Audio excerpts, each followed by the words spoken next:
3 infants were born on the same night in Henrico County, Virginia, in April 1802. 3 identical cries pierced the darkness of a plantation house, but only 2 children would be acknowledged by their mother. The third, darker skinned than his siblings by what witnesses described as no more than a shade of summer sun, vanished from all family records within hours of his birth. What happened in that delivery room has remained buried in courthouse documents, private letters, and the whispered testimonies of enslaved women for over 2 centuries. Local authorities never investigated. The family's name was scrubbed from most historical accounts. Tonight, we piece together what really happened when Margaret Fairmont gave birth to triplets and made a decision that would destroy everyone involved. Before we continue with the story of the Fairmont Plantation and the night that changed everything, I need you to do something. Hit that subscribe button right now, because stories like this, the ones hidden in dusty archives and forbidden family histories, don't get told anywhere else. And leave a comment telling me what state or city you're listening from. I want to know where my audience is discovering these dark chapters of American history. Now, let's go back to Virginia in 1802, to a world where appearances meant survival, and one woman's fear would seal the fate of her own child.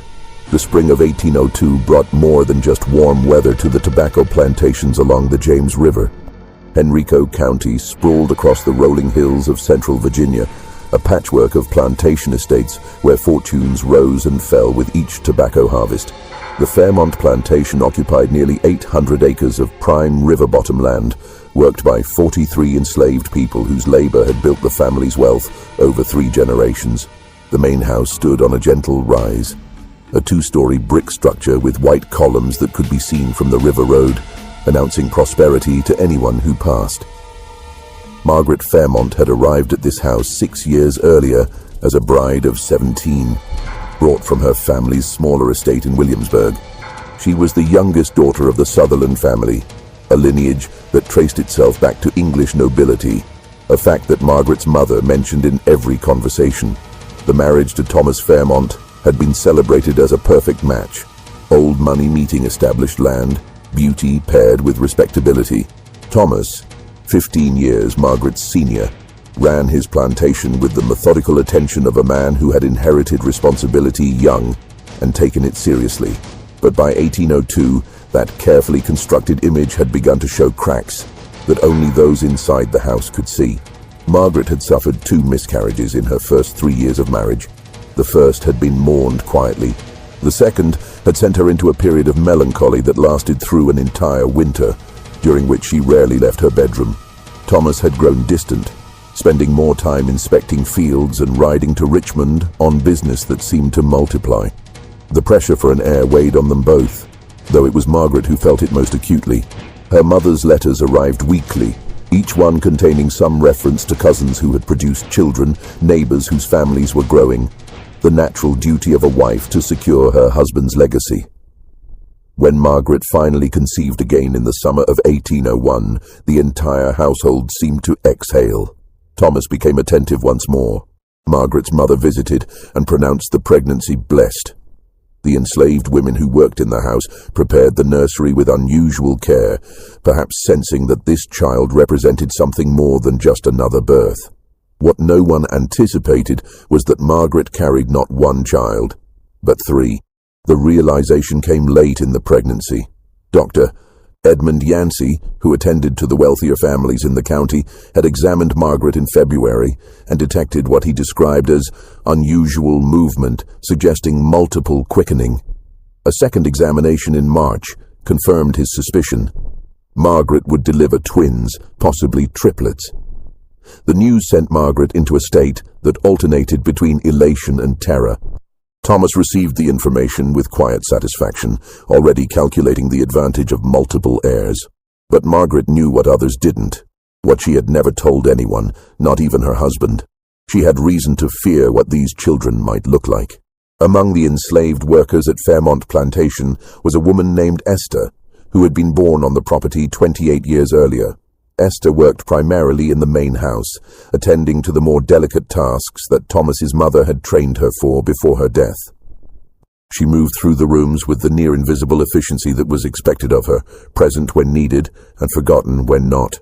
Esther had given birth to 2 children herself, though neither had survived past infancy, a tragedy so common among enslaved families that it barely registered in the plantation records beyond a notation of increase, followed by decrease in Thomas's ledger books. Margaret had developed an unusual dependence on Esther during her pregnancy. She insisted that Esther, not the younger housegirls, attend to her in the mornings. She wanted Esther present when Dr. Yancey visited. She created reasons for Esther to sleep in the small servants' room adjacent to the master bedroom, claiming she needed assistance during the night. Thomas found this arrangement peculiar but said nothing. A pregnant woman's whims were to be indulged, and if having Esther nearby provided comfort, so be it. What Thomas didn't know, what Margaret prayed he would never discover, was that his absence from the plantation the previous summer had not gone as unnoticed as he believed. In July of 1801, Thomas had traveled to Williamsburg for 3 weeks to settle a complicated estate matter involving his mother's family.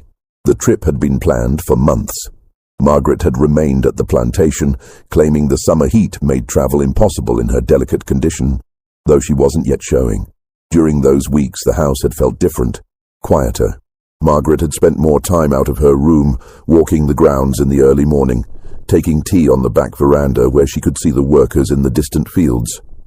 There were 19 enslaved men working the Fairmont plantation that summer. Most were assigned to the tobacco fields, some to the stables, a few to skilled positions as carpenters or blacksmiths. Among them was a man named William, who had been purchased 3 years earlier from a plantation in Maryland after Thomas needed additional skilled labor.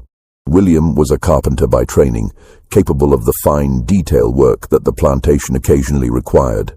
He was also noticeably lighter-skinned than most of the enslaved population at Fairmont, the son of a white overseer and an enslaved woman, a fact that was noted in his sale documents, but never discussed openly.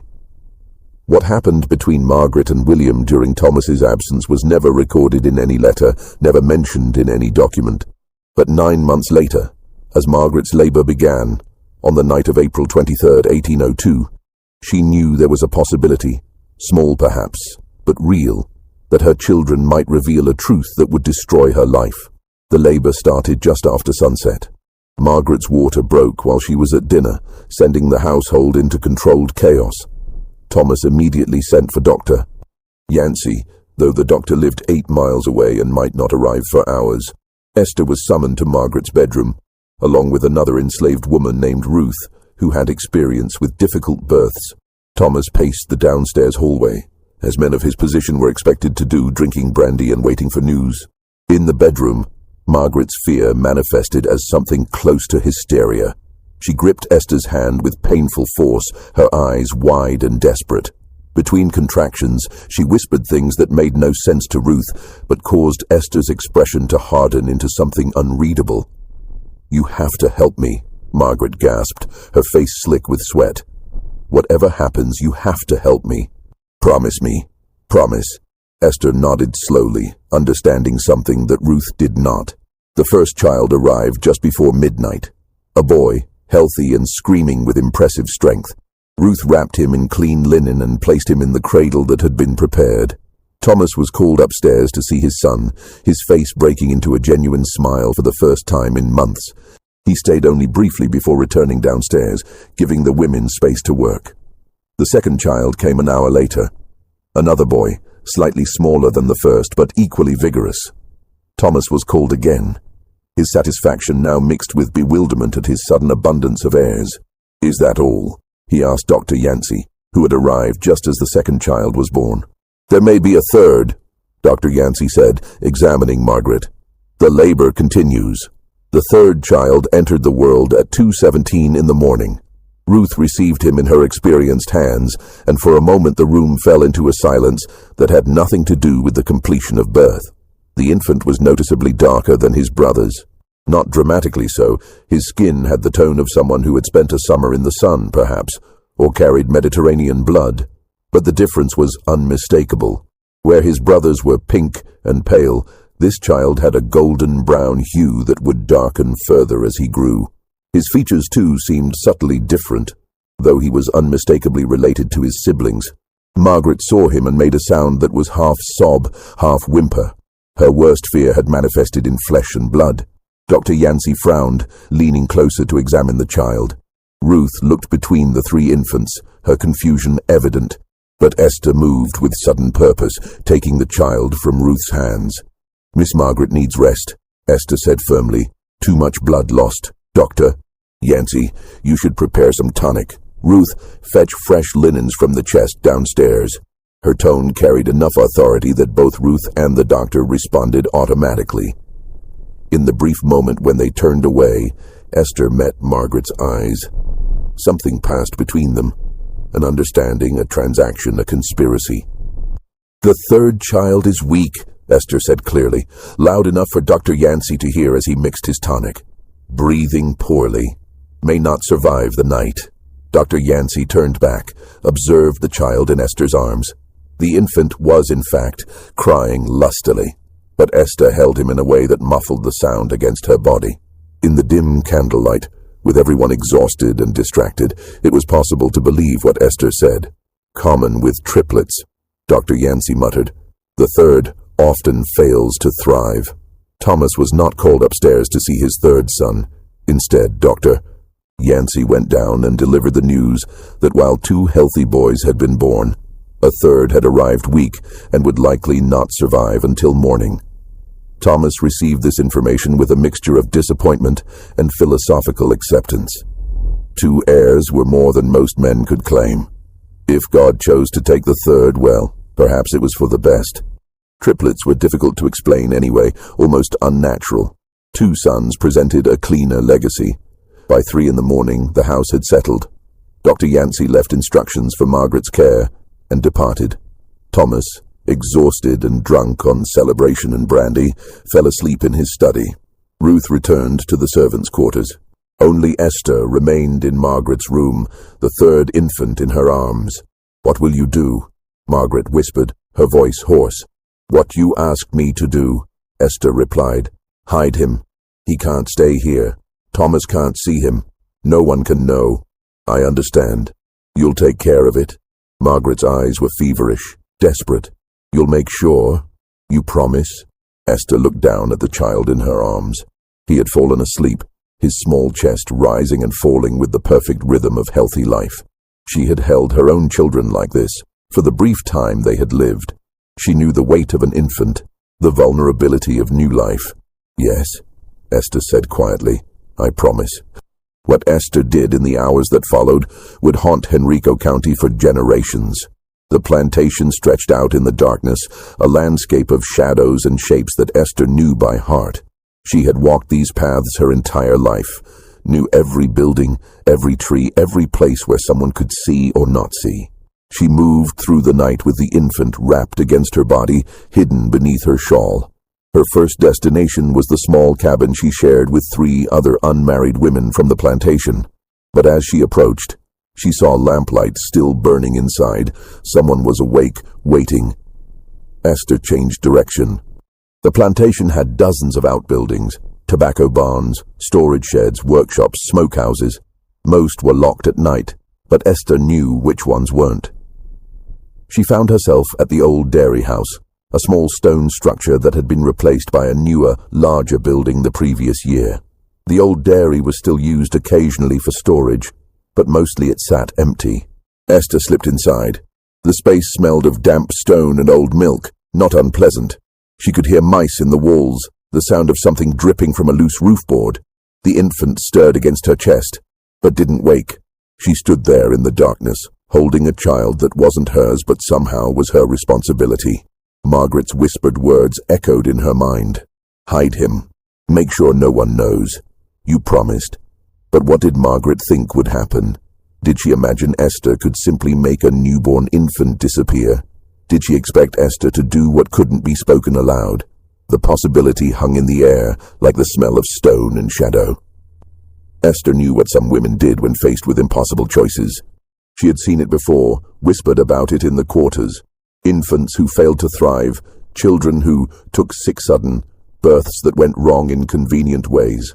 The plantation buried small bodies regularly, the deaths noted in ledger books and forgotten by morning. One more would barely be noticed. She could do it.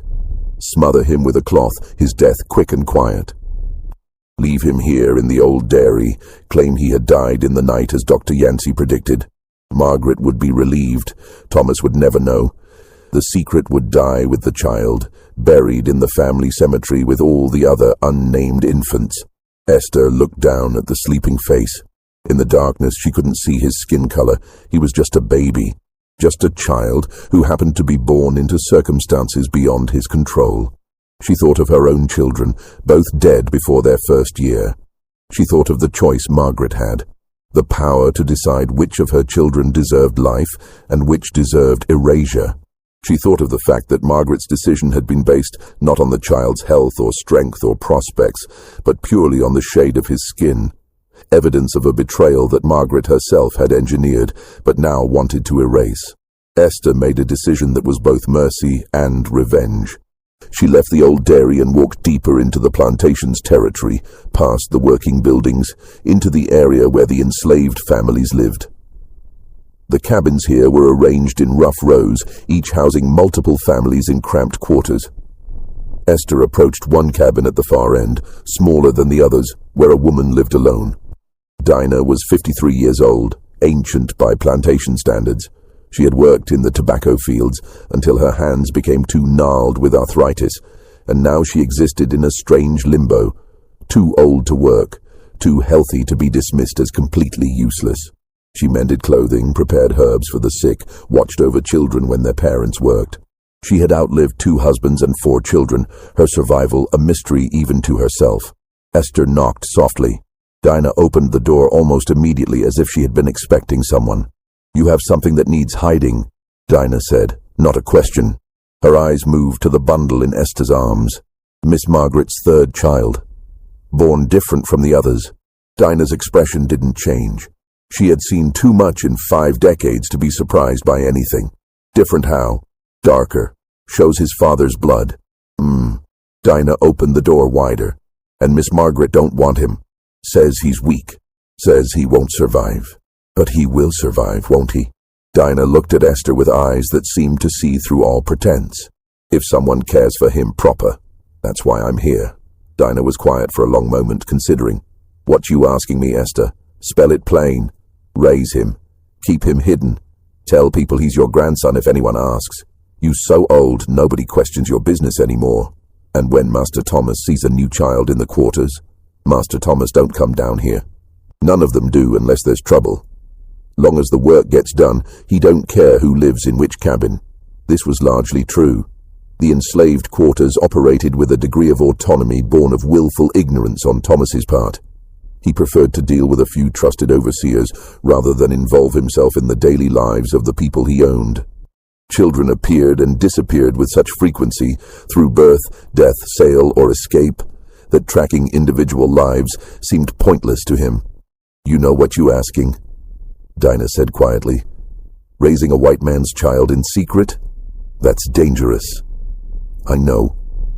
Why not just do what she wants? Make him disappear proper?" Esther's jaw tightened. "Because I won't kill a child for his mother's sin." Dinah looked at the infant again, her weathered face unreadable. Finally, she reached out and took the bundle from Esther's arms. The child stirred, made a small sound, then settled against Dinah's chest as if he belonged there. "What's his name?" Dinah asked. Esther realized Margaret had never named him. He had been born and immediately designated for erasure, unworthy of even that small recognition. "Samuel," Esther said, choosing the first name that came to mind. "Call him Samuel." "Samuel," Dinah repeated, testing the weight of it. "All right then. Samuel it is." "I'll help," Esther said. "Bring food when I can, clothes, whatever he needs." "This gonna end bad," Dinah said, but there was something almost like satisfaction in her voice, as if she enjoyed the idea of a secret this dangerous, this subversive. "You know that, right? Secrets like this always end bad." "Maybe, but not tonight." Esther returned to the main house as dawn began to break. She found Margaret awake, eyes hollow with exhaustion and fear. "It's done," Esther said simply. Margaret couldn't finish the sentence. He won't be found. No one will know. Margaret closed her eyes, relief washing over her face. Thank you. You saved me. Esther said nothing. She had not saved Margaret. She had simply relocated the problem, turned Margaret's secret into a ticking mechanism that would eventually detonate. But she'd also saved a child's life, and in the moral calculus of plantation existence, perhaps that mattered more. Downstairs, Thomas woke to the news that his third son had died during the night, as Dr. Yancey had predicted. The child's body would be buried in the family cemetery, a small grave with no marker. This was not unusual for infants who died in their first days. Such deaths were common enough that elaborate memorials seemed wasteful. Except there was no body to bury. Thomas, in his grief and relief, did not question this. Dr. Yancey, when he returned to check on Margaret, accepted Esther's explanation that the child had been taken away already, a mercy to spare the mother further distress. A small coffin was prepared and buried with appropriate ceremony, witnessed by the house servants and blessed by the traveling minister who served the plantation community. Only Esther and Dinah knew that the coffin held nothing but weighted stones. Just when we thought this secret was safely buried, life at Fairmont Plantation continued with a normalcy that felt almost sinister. Margaret recovered from childbirth with the two acknowledged sons, named Thomas Jr. and Henry, growing healthy and strong. But in a cabin at the edge of the quarters, a third child was learning to exist in the spaces between sight and recognition. If this story is giving you chills, share this video with a friend who loves dark mysteries, hit that like button to support our content, and don't forget to subscribe to never miss stories like this. Let's discover together what happens next. Samuel's first year passed in a state of precarious invisibility. Dinah raised him with surprising tenderness, this woman who had outlived so many children of her own. She kept him inside her cabin during the day, brought him out only in the early morning or late evening when most people were elsewhere. When questions arose about the infant's sudden presence, Dinah told a simple story. Her daughter, who had been sold away 5 years earlier to a plantation in North Carolina, had died in childbirth, and the master there had sent the child back to Dinah as an act of unexpected mercy. The story was plausible enough. Such things happened occasionally, arrangements made between plantations when circumstances demanded. Thomas never questioned it because Thomas never inquired. As long as Dinah's presence didn't disrupt work patterns, her personal situation was irrelevant to him. Esther visited Dinah's cabin regularly, bringing food, cloth for clothing, small necessities. She watched Samuel grow, saw him begin to smile, to reach for objects, to babble the meaningless sounds that eventually became words, and she watched his skin darken slightly as he aged, confirming what had been evident from birth. This child carried visible evidence of mixed ancestry that would only become more obvious with time. In the main house, Thomas Jr. and Henry thrived under Margaret's doting attention and their father's satisfaction. Thomas hired a wet nurse for the boys, then a nursery maid as they grew.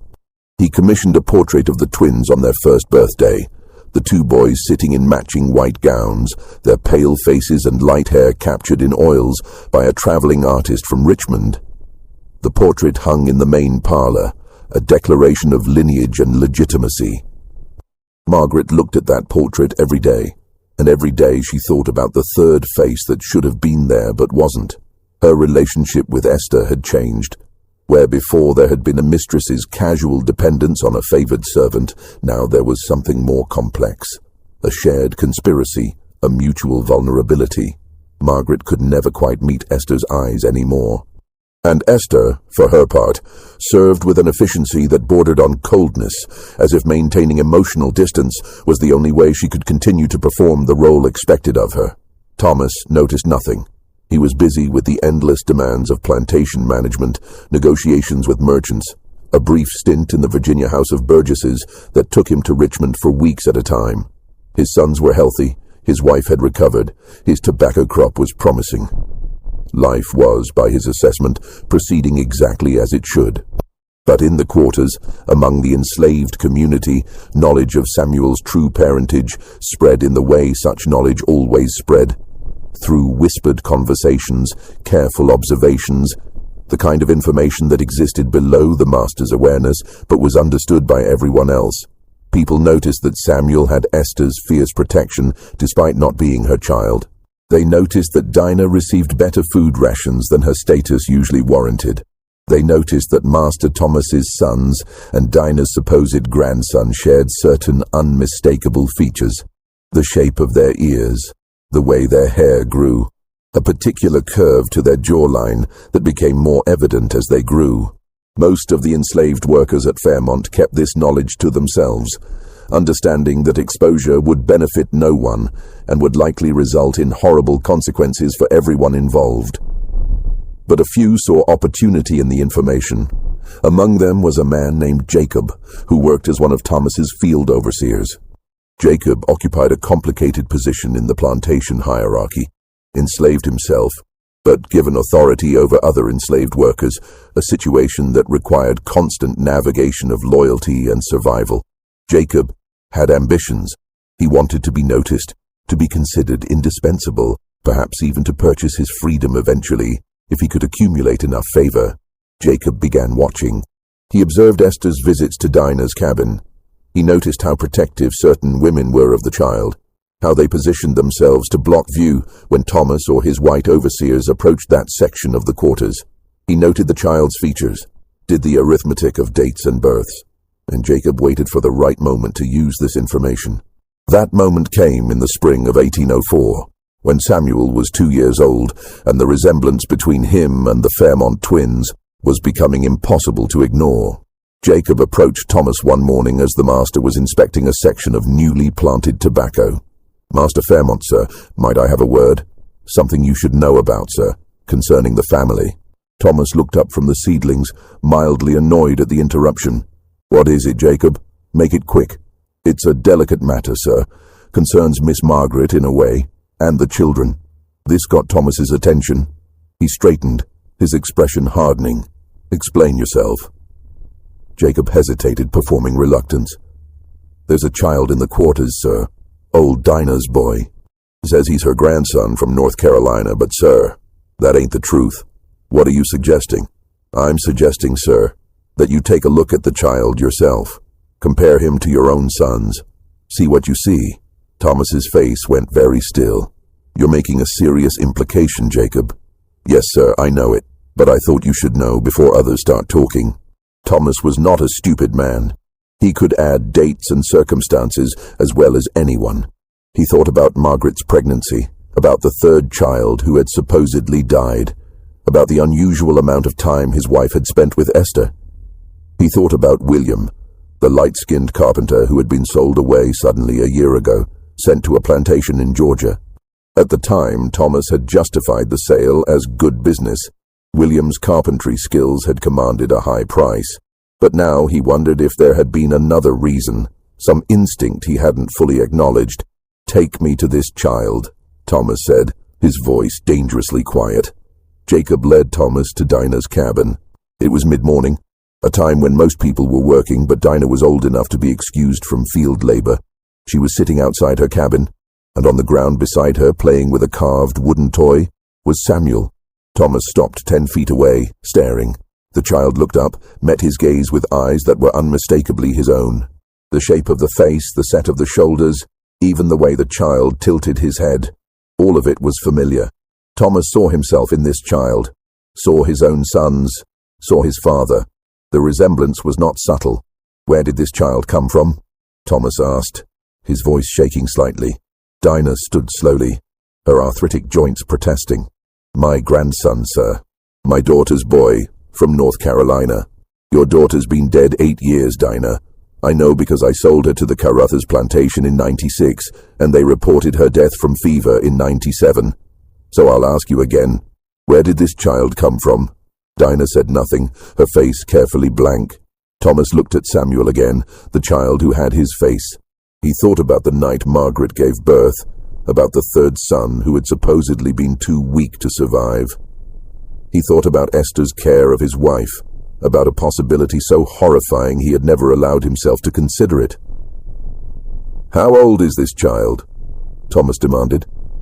2 years, sir. Near about. Born in spring of 1802. Yes, sir. Thomas felt something crack inside him, a foundation of certainty that had supported his entire understanding of his life. He turned and walked back toward the main house, his stride becoming faster until he was nearly running. Margaret was in the morning room, embroidering while the twins played nearby with their wooden soldiers. She looked up as Thomas burst in, his face flushed with rage. "Get the children out," Thomas said, his voice terrifyingly controlled. "Now." The nursery maid, sensing disaster, quickly gathered the boys and fled. Margaret stood, her embroidery falling forgotten to the floor. "Thomas, what? Tell me about the third child." Thomas interrupted. "The one who died." Margaret's face went white. What do you mean?" "He was weak. He didn't survive. Don't lie to me." Thomas's shout made Margaret flinch. "I've seen him, in the quarters. A 2-year-old boy who has my face." Margaret's legs gave out. She collapsed back into her chair, her hands shaking. "It's not possible," she whispered. "Esther said she promised he was gone." "Gone where, Margaret? Gone how?" Thomas grabbed his wife's shoulders, forcing her to look at him. "What did you do? What secret have you been keeping?" The whole story came out in broken pieces. Margaret's summer loneliness while Thomas was in Williamsburg, the carpenter William, who had been kind to her, who had listened when she spoke, who had made her feel less alone. The relationship that had developed in the dangerous space of her husband's absence, the pregnancy that could have been Thomas's or might have been William's, the birth of 3 sons, one of whom was too dark to acknowledge. "I was frightened," Margaret sobbed. "I didn't know what to do. I thought if anyone saw him they would know and it would destroy everything. You would cast me out, my family would disown me, I would lose my sons. So you gave him away." Thomas's voice was ice. "You gave away my son Margaret. Whatever else he is, he's mine. Mine." This was what Margaret hadn't understood in her panic. She had seen the child as evidence of her betrayal, something to be hidden or erased. But Thomas saw him as property, as lineage, as his regardless of the circumstances of conception. In the twisted logic of plantation society, the child was Thomas's because everything on the plantation was Thomas's: the land, the tobacco, the people, the children. Margaret's infidelity was a betrayal, certainly, but it didn't change the fundamental ownership structure that governed Thomas's world. "Where is Esther?" Thomas demanded. Esther was summoned to the morning room. She came slowly, knowing what awaited her. Thomas stood by the fireplace, his fist clenched around the mantel so hard his knuckles were white. Margaret sat collapsed in her chair, no longer crying, her face blank with shock. "You took the child," Thomas said. "You were supposed to dispose of it, but you took it to Dinah instead. Why?" Esther met his gaze steadily. "Miss Margaret asked me to hide him, so I hid him." "She asked you to kill him." "She asked me to hide him," Esther repeated. "I did what was asked." "Don't play word games with me." "You knew what she meant." "Did I, sir? I'm just a slave. Not sure I understand the fine points of what white folks mean when they tell me to make their problems disappear." The insolence in her tone was subtle, but unmistakable. Thomas felt rage surge through him, the kind of anger that could lead to violence. But underneath the rage was something else, a awareness that Esther had power in this situation, knowledge that could destroy his family's reputation if it spread. "You've put me in an impossible position," Thomas said finally. "That child cannot stay here. His presence is a constant reminder of my wife's betrayal, and his resemblance to my legitimate sons will cause endless speculation." "Then sell him," Esther said flatly. "Sell him away, like you sell anyone else who becomes inconvenient." Margaret made a sound of protest, but Thomas ignored her. "He's 2 years old," Thomas said. "Too young to sell for meaningful profit, and any buyer would ask questions about his parentage, the questions I can't afford to have asked." "So what will you do?" Esther asked. Thomas looked at her for a long moment. "That depends on whether you can keep your mouth shut. This secret stays here, between the 4 of us. Me, Margaret, you, and Dinah. The child continues to live in the quarters as Dinah's grandson. No one speaks of his real parentage, ever. If this information leaves this room, if there is even a whisper that reaches beyond this plantation, I will hold you personally responsible. Do you understand? Yes, sir. I could have you whipped for this, Thomas said quietly. For concealing information, for disobeying orders, for your insolence today. Give me one reason I shouldn't. Because then you'd have to explain why, Esther replied. And that's a conversation you don't want to have.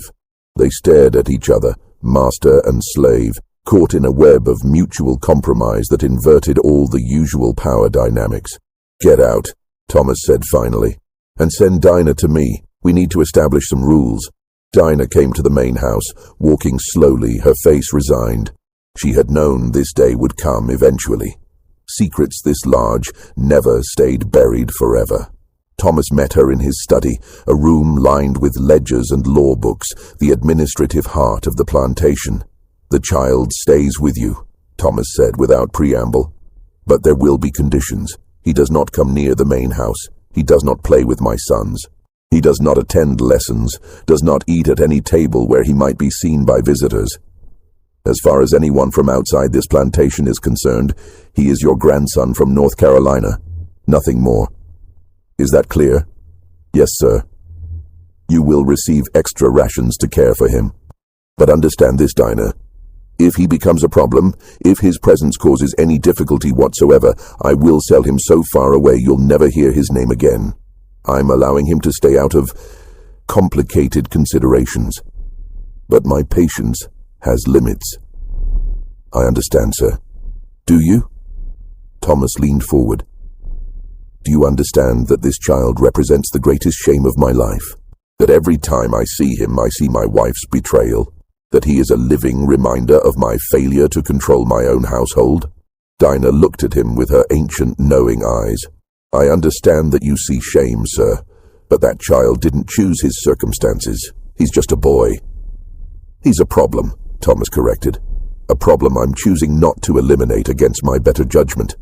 Don't make me regret that choice. Dinah nodded and left, returning to her cabin where Samuel waited, unaware that his life had just been debated and conditionally spared. The weeks that followed were tense.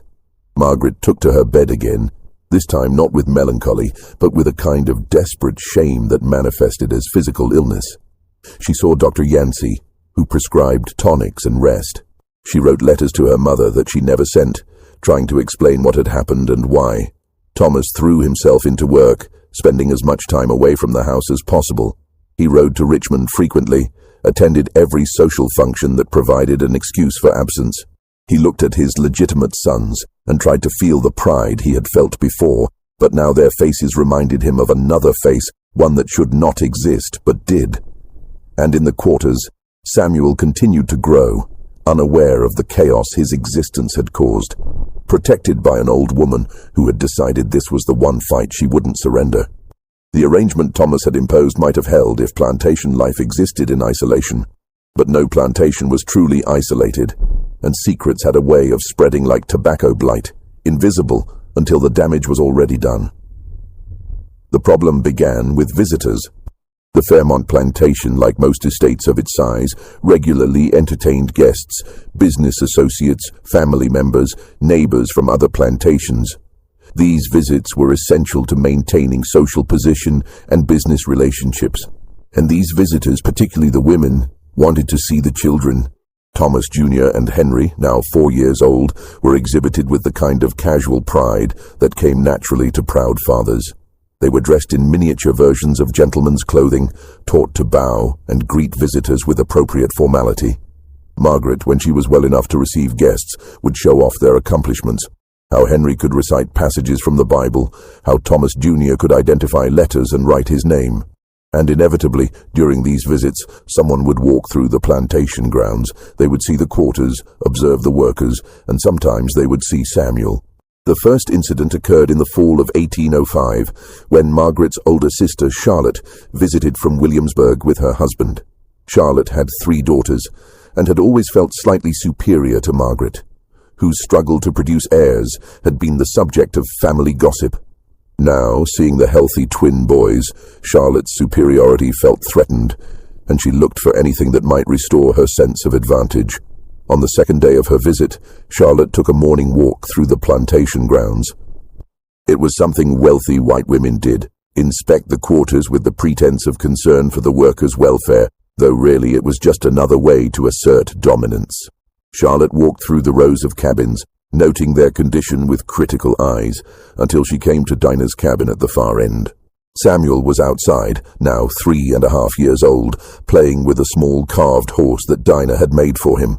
He looked up as Charlotte approached, his face curious and unafraid. Charlotte stopped walking, staring at the child. She saw Thomas's face in miniature, saw the Sutherland family features that she shared with Margaret. The child was darker than he should be, certainly, but the resemblance was undeniable. "Whose child is this?" Charlotte demanded. Dinah emerged from the cabin, moving to place herself between Charlotte and Samuel. "My grandson, ma'am. From North Carolina." "Your grandson," Charlotte repeated skeptically. "How convenient. Tell me, when exactly did this grandson arrive?" 3 years back, Mom." Charlotte's mind was already working through dates and possibilities. 3 years ago was 1802, the same year Margaret had given birth. She remembered the letters Margaret had sent, announcing the twins. But there had been something odd about those letters, a strange tone Charlotte hadn't been able to identify at the time.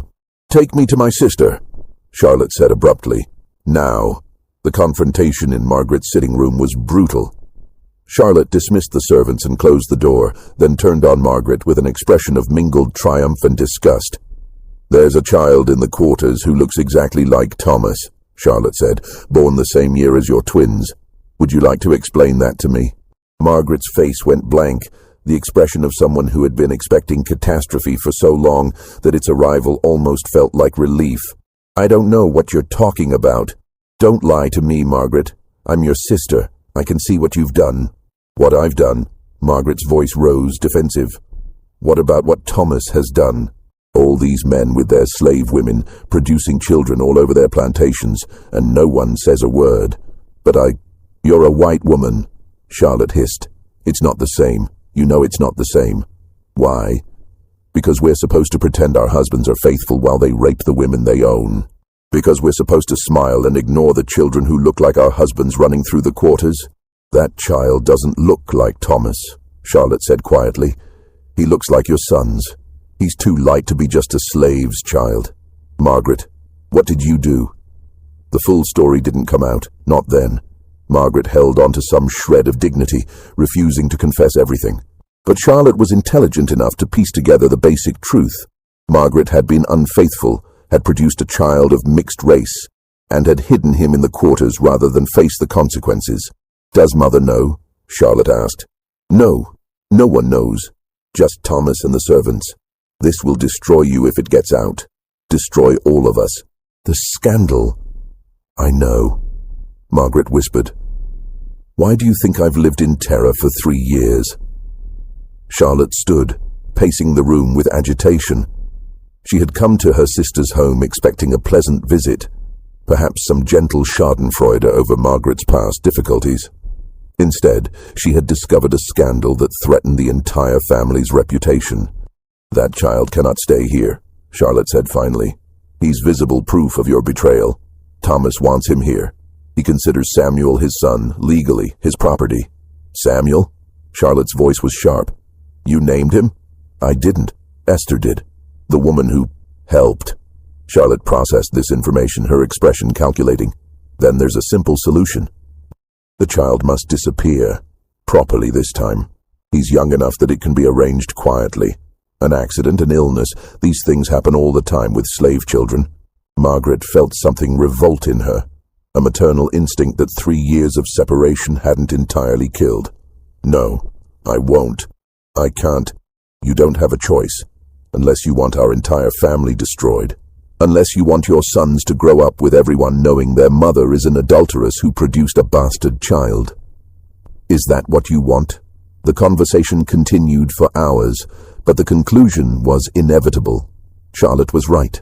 Samuel's continued existence was a threat, and Margaret, exhausted by years of fear and guilt, couldn't find the strength to fight anymore. When Thomas returned that evening, he found his wife and sister-in-law waiting for him in his study, a united front of grim determination. "We need to discuss the child," Charlotte said. "The one in the quarters." Thomas's expression darkened. That's not your concern, Charlotte. It is when it affects my family's reputation. Margaret has told me everything, and we agree. The child must go. I've already made my decision about this, Thomas said coldly. He stays. Under controlled conditions, but he stays. Why? Charlotte demanded. Out of some misplaced sense of paternity. He's evidence of your wife's betrayal. Every day he remains here is a humiliation to you. Thomas looked at Margaret, who couldn't meet his eyes. Is this what you want? For your son to be removed? He's not my son, Margaret said. But her voice broke on the words. Not really. He can't be. But he is, Thomas said quietly. That's the problem, isn't it? He's mine, whether I want him or not. And I don't kill what's mine. Then sell him, Charlotte pressed, far away, to someone who'll never connect him to this family. He's 3 years old. Who buys a 3-year-old child?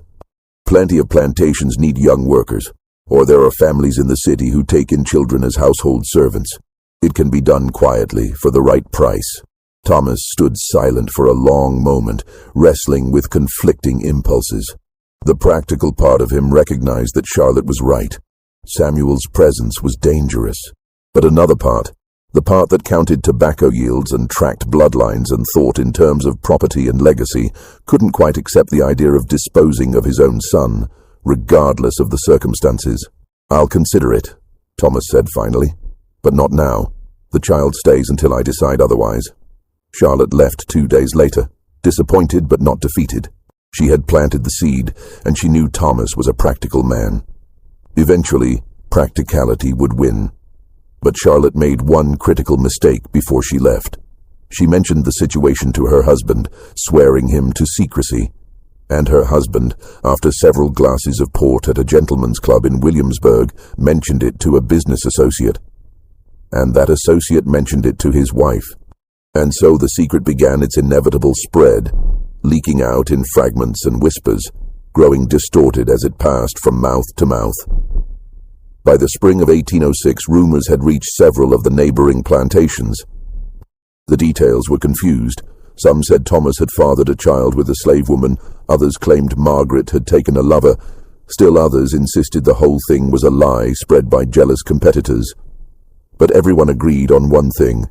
Something was wrong at Fairmont Plantation, some scandal involving children and hidden parentage.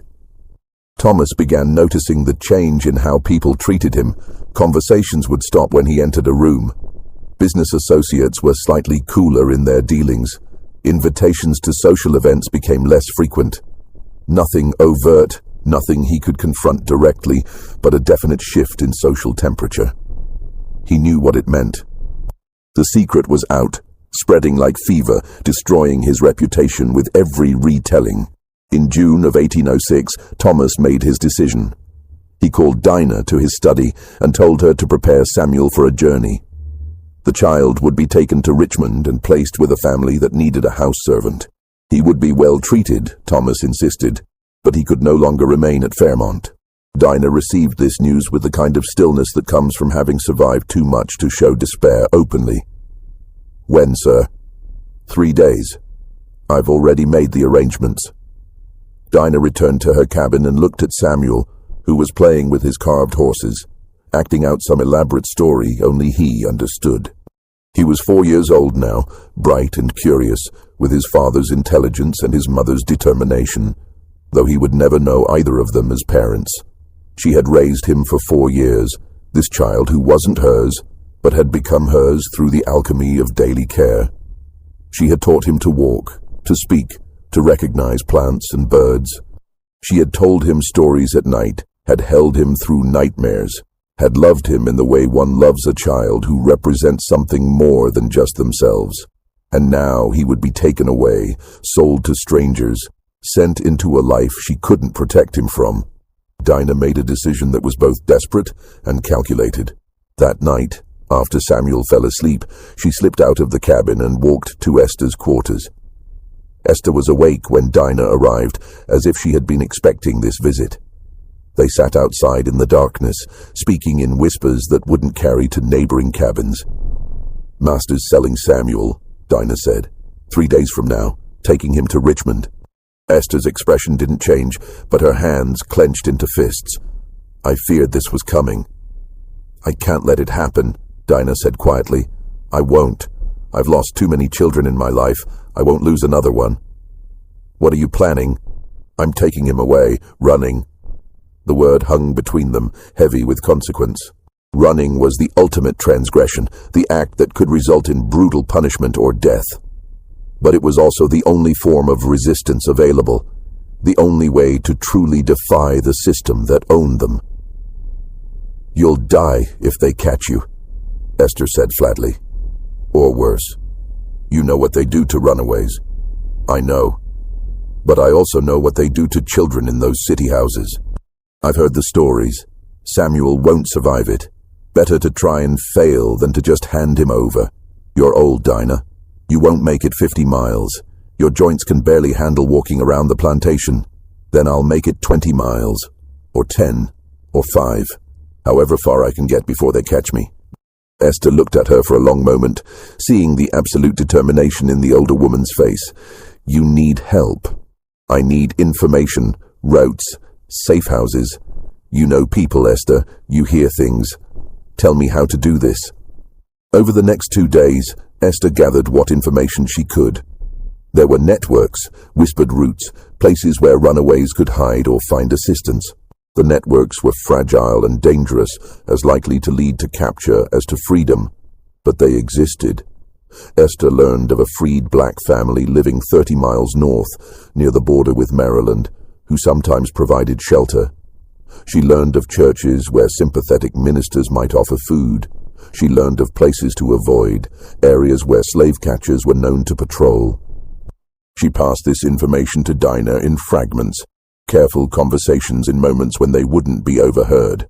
They made plans with the thoroughness of generals planning a campaign, knowing that every detail could mean the difference between escape and capture.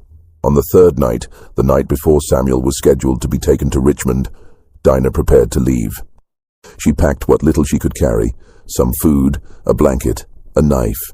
She woke Samuel and dressed him in his warmest clothes, though he was confused and sleepy. Where are we going, Grandma? He asked, using the title that had become natural to him. On an adventure, Dinah said, keeping her voice light despite the fear coursing through her. We're going to see new places. Will we come back? Maybe, Dinah said, the line necessary. Maybe someday.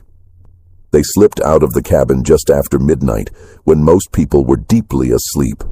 The plantation was dark, except for a few scattered lights in the main house. Dinah held Samuel's hand and moved as quickly as her old body would allow, heading not toward the road, but into the woods that bordered the eastern edge of the property. They had made it perhaps half a mile when Samuel stumbled and fell, crying out in pain. Dinah helped him up, found that he had twisted his ankle on a root. He could walk, but slowly, and he was starting to cry in earnest now, the adventure turning frightening. Hush, baby, Dinah whispered urgently. We have to be quiet. It's part of the game. But the delay had cost them precious time, and Samuel's injury meant they were moving far slower than planned. By the time dawn began to break, they had covered less than 3 miles. Dinah knew it wasn't enough. The alarm would be raised soon and dogs would be sent to track them. She found a thick grove of trees and pulled Samuel into it, hiding them both under the blanket and low-hanging branches. Samuel had fallen asleep again, exhausted by the night's walk. Dinah held him and prayed to a God she wasn't sure listened to people like her. Back at the plantation, the alarm was indeed raised. Thomas discovered Dinah's absence when he went to collect Samuel for the journey to Richmond. The empty cabin told its own story. Thomas's rage was immediate and volcanic. He called for his overseer, for the dogs, for a hunting party to be assembled immediately. Find them, Thomas ordered. I want that woman brought back, and the child. Alive, sir? The overseer asked. Thomas hesitated, his face contorted with conflicting emotions. The child, yes, unharmed. The woman, use your judgment. The hunting party set out with dogs before the sun was fully up. The hounds picked up the scent quickly, trained as they were for exactly this purpose. They followed the trail into the woods, baying with excitement at the fresh track. Dinah heard the dogs and knew it was over. She woke Samuel and tried to explain, tried to prepare him for what was coming. But how do you explain capture and consequences to a 4-year-old child? "I need you to be brave," Dinah told him, holding his face between her weathered hands. "Whatever happens, remember that I love you. Remember that you're worth more than they say you are. You understand me, Samuel? You're worth everything." Samuel nodded, not understanding but sensing the gravity of the moment. The hunting party found them within the hour. 6 men on horseback, 2 with rifles, the dogs straining at their leashes. They surrounded the grove where Dinah and Samuel hid, cutting off any possibility of further flight. "Come out," the overseer called. "It's over, Dinah.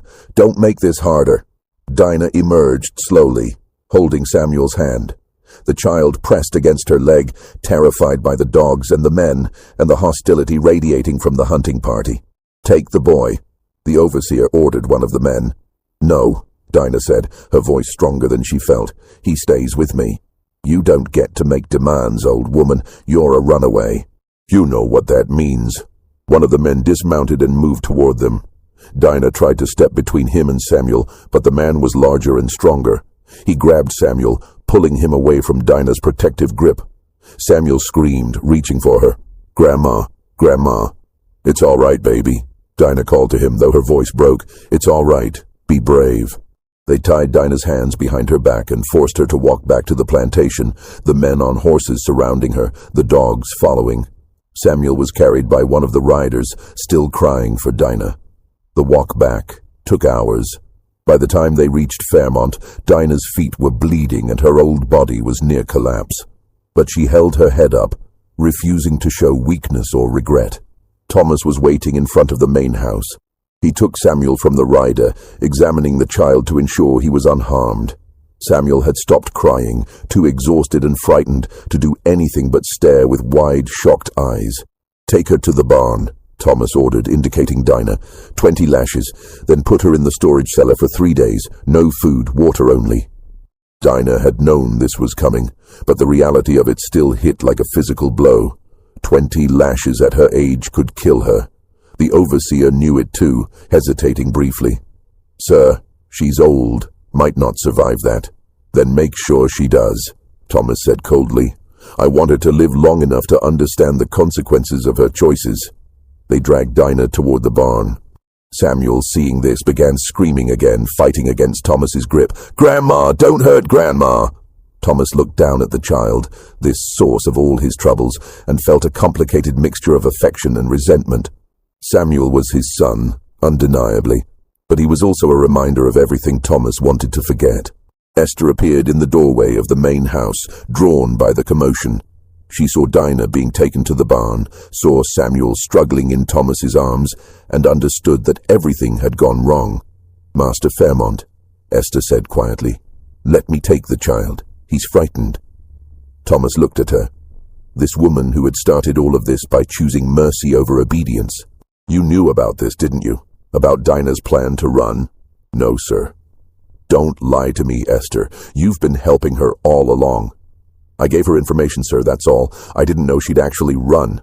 Thomas could have her whipped too, could punish everyone involved in this conspiracy. But he was tired, so tired of this situation and all its complications. "Take him," Thomas said, handing Samuel to Esther. "Keep him in the quarters. I'll deal with all of this tomorrow." Esther took Samuel, who clung to her desperately. She carried him away from the barn, away from the sounds that were about to begin, shielding his ears and trying to provide what small comfort she could. In the barn, Dinah was whipped. 20 lashes, delivered with the cold efficiency of routine punishment. She screamed at first, then fell silent, conserving what strength remained. When it was done, they left her bleeding on the barn floor, too damaged to move. She would survive. Barely. But Dinah would never walk without pain again, and the infection from her wounds would sicken her for months.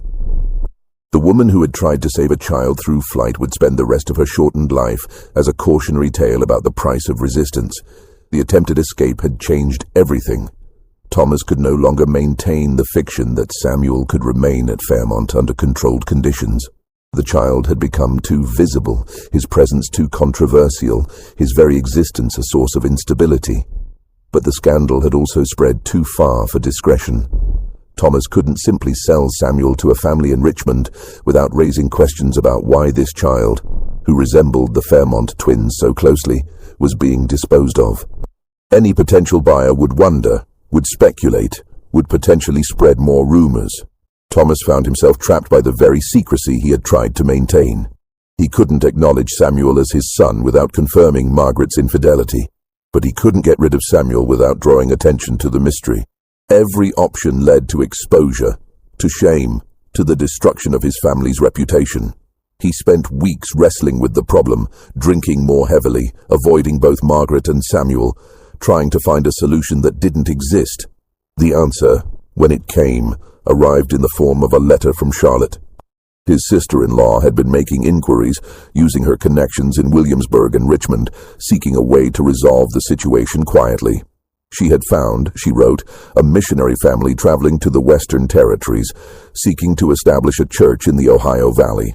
They were looking for children to take with them. Orphans, unwanted children, anyone who needed a fresh start far from civilization. They ask no questions about parentage, Charlotte wrote. They care only about providing Christian education to children in need. This could be the solution you've been seeking. The child would be removed far enough that he could never return or cause embarrassment. And the family is respectable enough that you could claim, if asked, that you made a charitable gesture in supporting their mission. Thomas read the letter 3 times, considering. Ohio was nearly 1,000 miles away, across mountains and through territories that were barely settled. A 4-year-old child sent there would likely never return. There would be no possibility of future complications, no chance encounters, no awkward questions. Samuel would simply disappear into the vastness of the western frontier. It was, Thomas realized, the perfect solution. Not quite murder, not quite abandonment, but a permanent removal that could be framed as charity rather than cruelty. He wrote back to Charlotte immediately, accepting her suggestion. The missionary family arrived at Fairmont Plantation in early September 1806. Reverend Marcus Hayes and his wife Elizabeth were plain, earnest people in their 30s, driven by religious conviction to bring Christianity to the frontier. They had 2 children of their own and had agreed to take 3 additional orphans with them on their journey west. Samuel would be the 4th. Thomas met with them in his study, explaining the situation in the most favorable terms possible. "The boy is the grandson of one of my workers," Thomas said, the lie smooth and practiced. His mother died in childbirth, and his grandmother has become too old to care for him properly. I believe he would benefit from the education and opportunities your mission could provide. Reverend Hayes nodded sympathetically. "We've encountered many such situations, children without proper families needing guidance and Christian instruction. We're happy to include him." "He has a name," Thomas added, "Samuel, but you're welcome to change it if you feel it appropriate." "We'll keep his name," Elizabeth Hayes said gently. "Every child should keep that much of their identity." Thomas felt an unexpected stab of guilt at her kindness, but pushed it aside. This was the only practical solution. Samuel would have a better life in Ohio than he could ever have at Fairmont.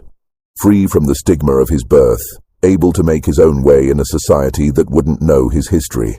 Or so Thomas told himself. The day of departure came quickly. Samuel was collected from Esther's cabin. Dinah was still too weak to walk, still recovering in her cabin from the whipping. Samuel didn't understand what was happening, only that he was being taken somewhere by strangers. Esther held him for a long moment before letting go, memorizing his face, knowing she would likely never see him again. "You be good," she told him.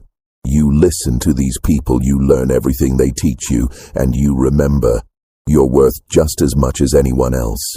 Don't let anyone tell you different." Samuel nodded, not understanding but sensing the finality of the moment.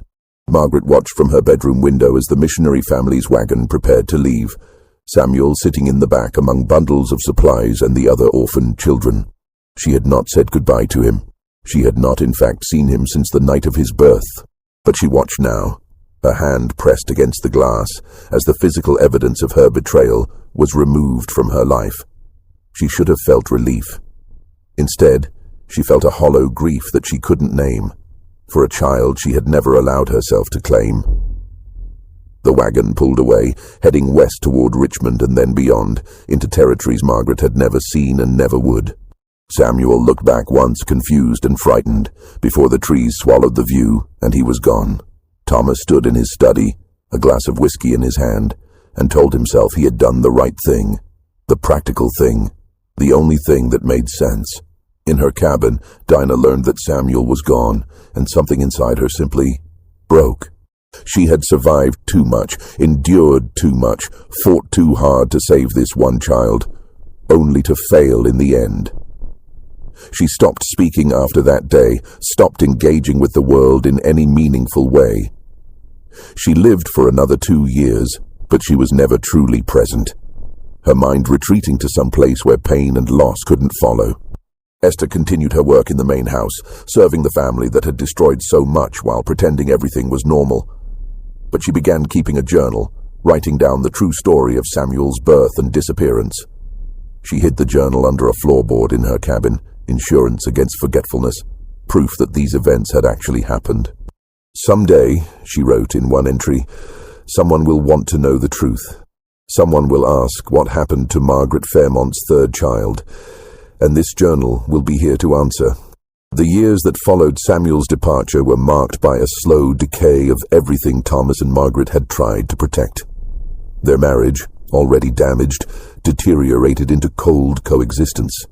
Margaret never recovered from the guilt and loss, spending most of her time in her rooms, avoiding social occasions, slowly withdrawing from the world.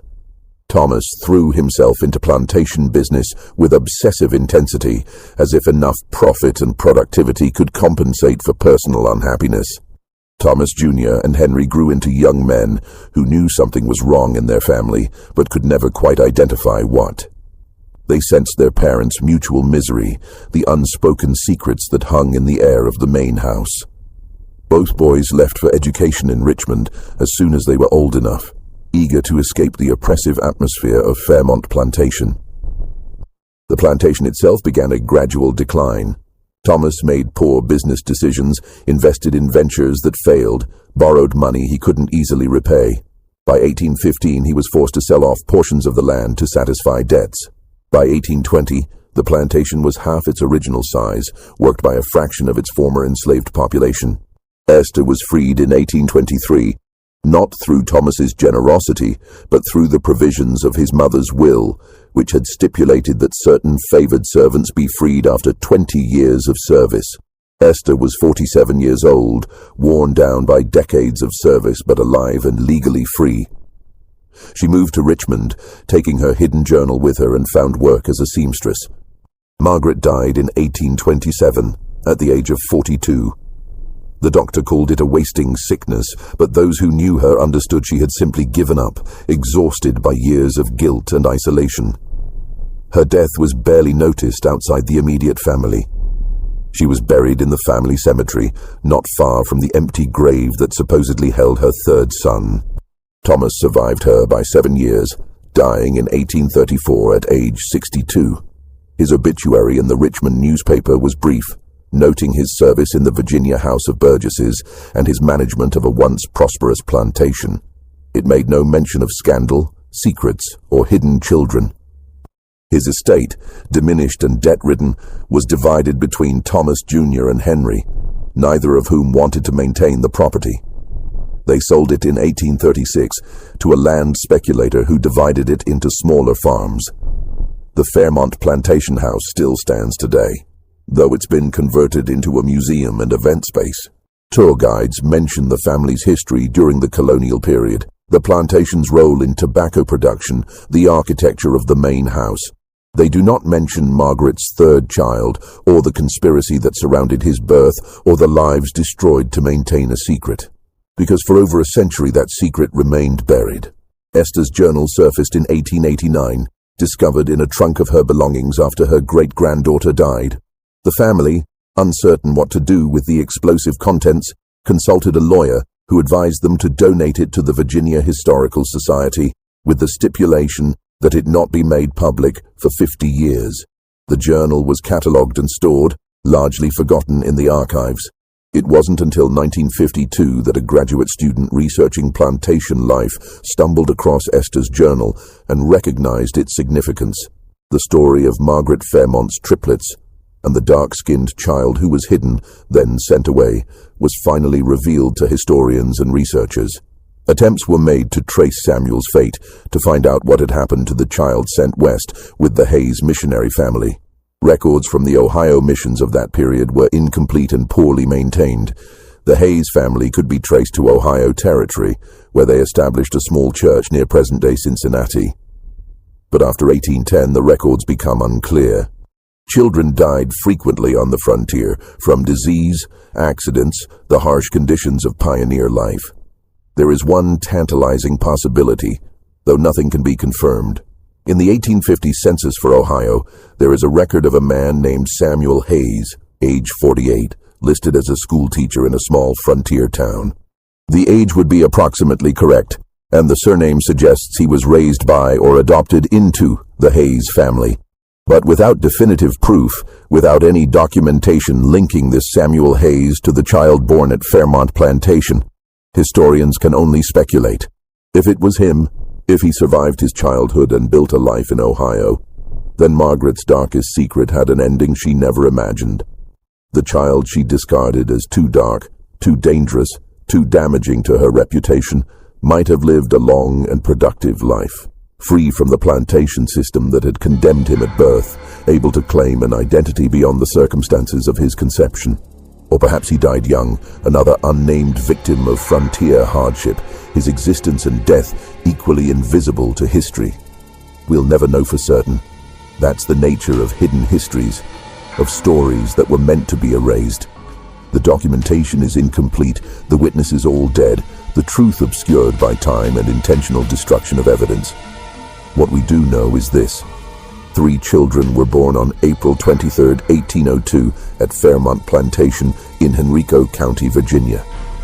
2 were acknowledged, raised as heirs, given every advantage their father's wealth could provide. 1 was hidden, sent away, erased from family records and memory. And the question that haunts this story isn't just what happened to that 3rd child. It's how many other children in how many other plantation houses were disappeared for similar reasons. How many secrets were buried under floorboards and empty graves. How many lives were destroyed not by malice, but by fear. Fear of scandal, fear of social consequence, fear of acknowledging the complicated, brutal reality of plantation life. Margaret Fairmont's story is disturbing, not because it's unique, but because it probably wasn't. The specific details may be unusual, triplets, the dramatic resemblance, the documented conspiracy, but the underlying situation was common. Plantations were places where sexual exploitation was routine, where children of mixed race were born constantly, where white families struggled to maintain the fiction of racial purity while living in intimate proximity with the people they enslaved. The horror of this story isn't supernatural, it's human. It's about the choices people make to protect themselves, to preserve their position, to maintain appearances at the cost of truth and morality. It's about a mother who loved her children enough to protect 2 of them, but not enough to acknowledge the 3rd. It's about a father who claimed ownership of everything on his plantation except the son who most needed his protection. It's about a community that chose silence over justice, secrecy over truth. And it's about a child. Samuel, the unwanted triplet, the hidden son, the boy who was too dark to acknowledge, whose life mattered less than his mother's reputation, whose existence was treated as a problem to be solved rather than a life to be valued. This mystery shows us that the darkest chapters of history aren't always about ghosts and curses. Sometimes they're about flesh and blood, about real people making terrible choices for understandable reasons, about systems that forced those choices on people who were trapped within them. What do you think of this story? Do you believe everything was revealed, or are there still secrets buried in the archives of Henrico County? Were there other children like Samuel, erased from history by frightened mothers and complicit fathers? Leave your comment below with your thoughts. If you enjoyed this tale and want more horror stories like this, subscribe, hit the notification bell, and share with someone who loves mysteries. The past is full of stories we were never meant to hear. Let's keep listening. See you in the next video.